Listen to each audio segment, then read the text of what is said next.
Imagine being a ruler. Every single day you wake up to the same news. A new tribe has crossed into your land, burned village, kidnapped people, and vanished into the desert. So you say to yourself, I'm not going to keep chasing them anymore. I'm going to close the country. And right there, the idea of the Great Wall was born.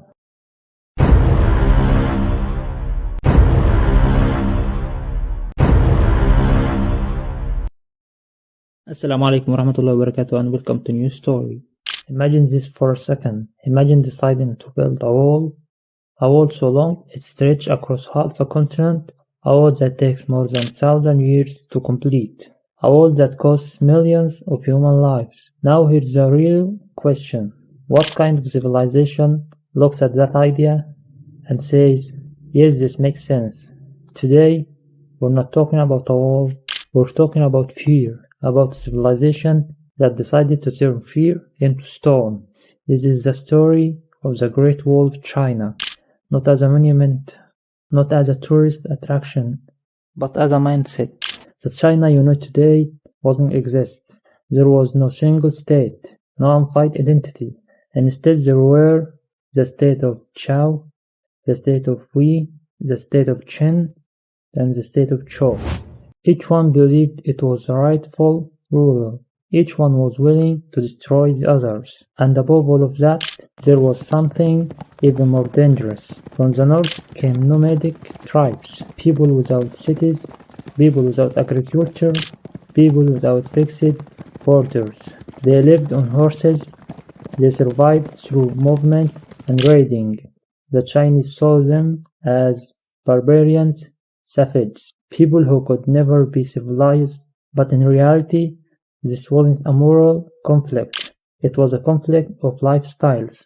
The Chinese world was agricultural, stability, land, seasons, order. The nomadic world was mobile, constant movement, horses as homes, raiding as part of the economy. So, this wasn't good versus evil.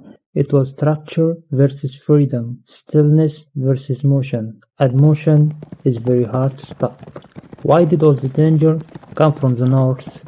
Because the north had open plains, no mountains, no seas, no natural barriers, which meant that any group with horses could become a threat overnight. So the Chinese reached a conclusion: if nature didn't protect us, we will build our own nature.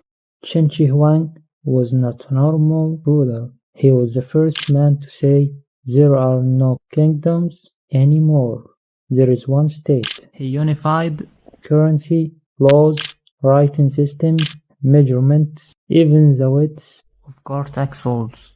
But he also burned books, executed or buried philosophers alive, ruled with absolute force. When advisors told him, the northern borders are open, he didn't hesitate. He said, close them.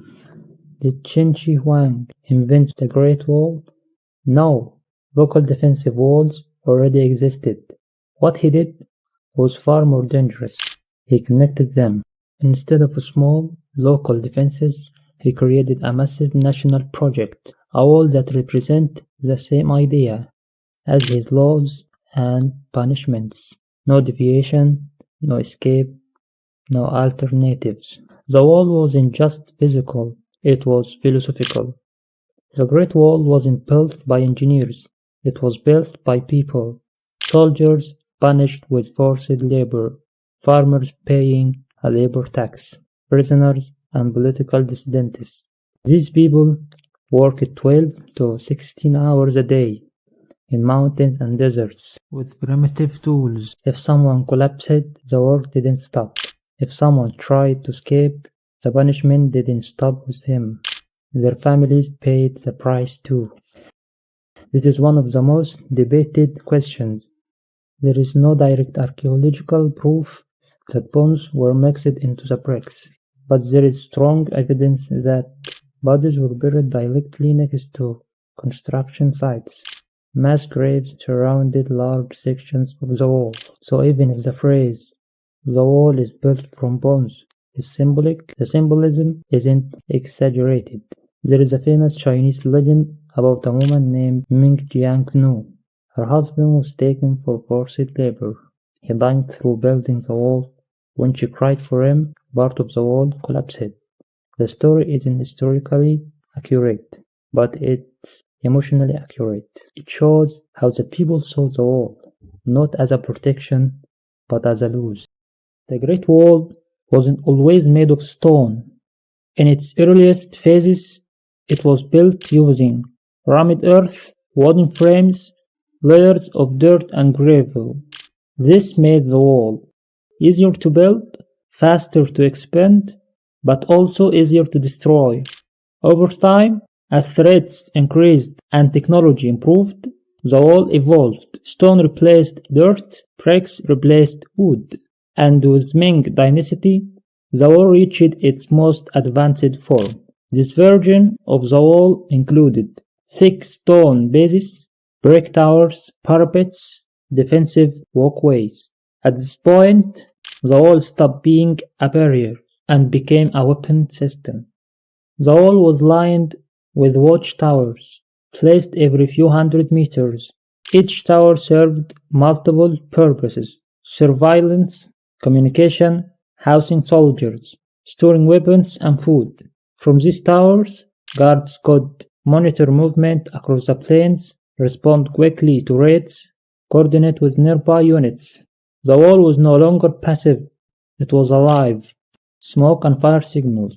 One of the most brilliant innovations was the signaling system. Smoke during the day, fire at night.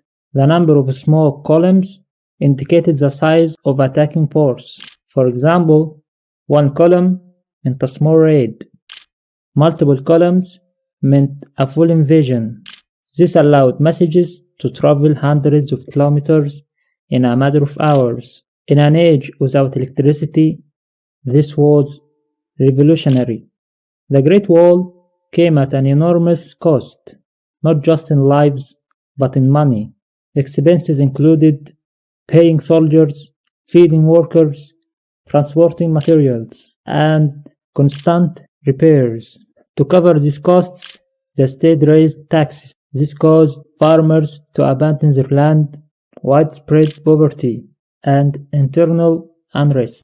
Ironically, at times, the wall weakened the state more than protected it. The Mongols arrived. Eventually, the threat China feared most arrived.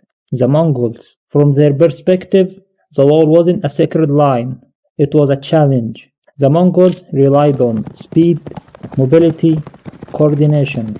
Instead of attacking the wall head-on, they bribed guards, exploited weak gates, attacked where defenses were thin. Genghis Khan understood something crucial. Walls don't win wars, people do. The Mongols didn't just raid China, they conquered it. They crossed the wall, they ruled the empire, they established the Yuan dynasty. But something unexpected happened. Over time, the Mongols adopted Chinese administrative systems, used Chinese law, spoke the Chinese language. China didn't disappear. Instead, it absorbed its conquerors, which led many historians to conclude the strongest wall China ever built wasn't made of stone, but of culture. When the Mongols were finally driven out, the Ming dynasty learned a painful lesson. They said, "Never again." The Ming rulers rebuilt massive sections of the wall, strengthened weak points, militarized the entire northern border. This time, the wall wasn't a reaction, it was a strategy. The wall became a permanent military institution, a standing defense system, a symbol of centralized power. Now we reach the most controversial question. Did the Great Wall succeed? The honest answer is sometimes yes and sometimes no. Literally, it slowed down invasions. It reduced small-scale raids. It bought the state time to react. But it didn't stop major invasions, prevent betrayal, eliminate internal weakness. In many cases, the wall failed not because it was weak, but because the people gotten it were corruption, bribery, and Political decay often opened gates that stone never could. Historians today generally fall into three schools of thought. The wall failed militarily. This view argues the wall was breached repeatedly. Major invasions still happened. It was more symbolic than practical. The wall partially succeeded.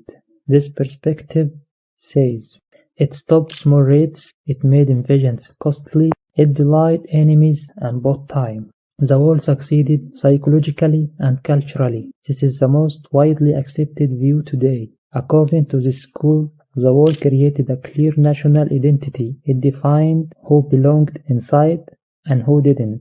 It reinforced the idea of a centralized state. In this sense, the wall succeeded in shaping China's mindset for more than 2,000 years. At some point, the wall stopped being architecture. It became philosophy. It taught China that security comes from boundaries, stability requires control, order is worth sacrifice. The wall didn't just protect land, it protected an idea of civilization.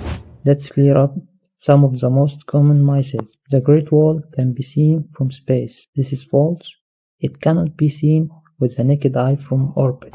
The wall is one continuous structure, also false. It is a network of walls built across different densities.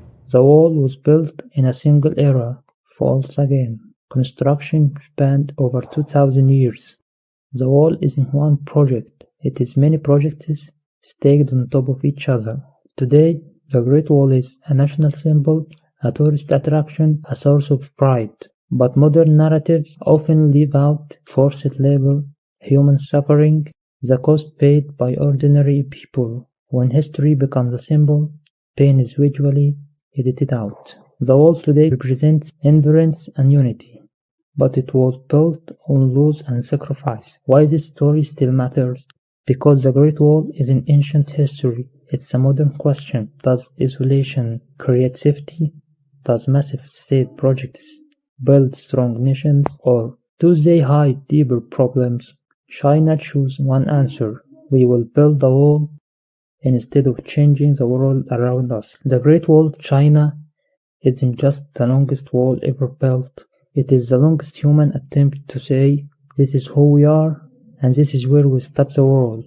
It succeeded, it failed, and in the end, it left us with a question that humanity is still trying to answer. And that's it. See you in the next tale. Salam.